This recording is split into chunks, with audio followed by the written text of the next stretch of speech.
अपने संविधान के साथ छेड़छाड़ करने का मौका बीजेपी के एनडीए को या खुद विपक्ष ने एक सोची समझी रणनीति व षड्यंत्र के तहत अपने गठबंधन का नाम इंडिया रखकर इनको दिया है। या फिर ये कहा जाए ये सब कुछ सत्ता पक्ष व विपक्ष की अंदरूनी मिली भगत से हो रहा है।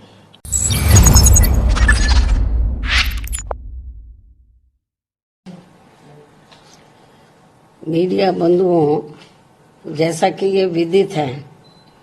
कि भारत अर्थात इंडिया देश का चिर परिचित व गरिमामय संवैधानिक नाम है तथा परम पूज्य बाबा साहब डॉक्टर भीमराव अंबेडकर के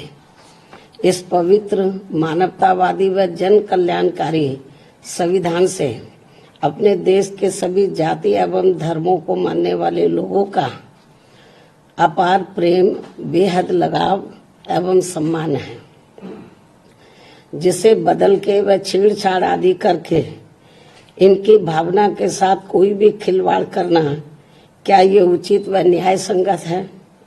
जबकि इस मामले में हमारी पार्टी का ये मानना है कि ये कतई भी उचित व न्याय संगत नहीं है, अर्थात ये घोर अनुचित है।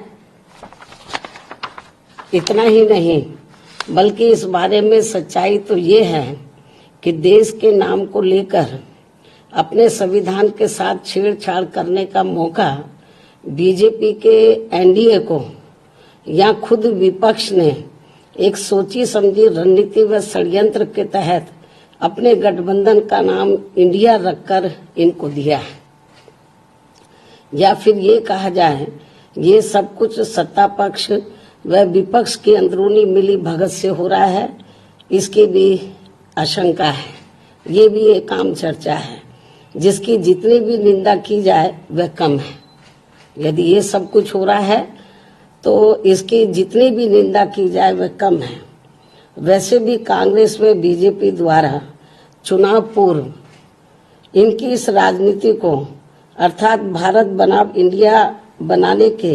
इनके इस घिनौने खेल को लोग अच्छी प्रकार से समझ रहे हैं, जिसकी वजह से अब इन्होंने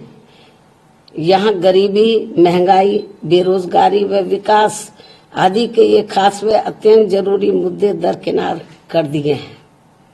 इसलिए हमारी पार्टी का इन दोनों जातिवादी, सांप्रदायिक व पूंजीवादी गठबंधनों से दूरी बनाए रखना पूरे तौर से सही व जनहितैषी भी है। इसके साथ ही यहाँ मैं ये भी कहना चाहूंगी कि विपक्षी गठबंधन के इंडिया नाम को लेकर बीजेपी व इनके एनडीए को तथा इनकी केंद्र की सरकार को जबकि चाहिए ये था जबकि इनको चाहिए ये था कि इनको लगे हाथी इसके विरुद्ध माननीय सुप्रीम कोर्ट में जाना चाहिए था, या फिर इस मामले में कानून बनाकर संबंधित नाम रखे जाने पर प्रतिबंध लगा देना चाहिए था।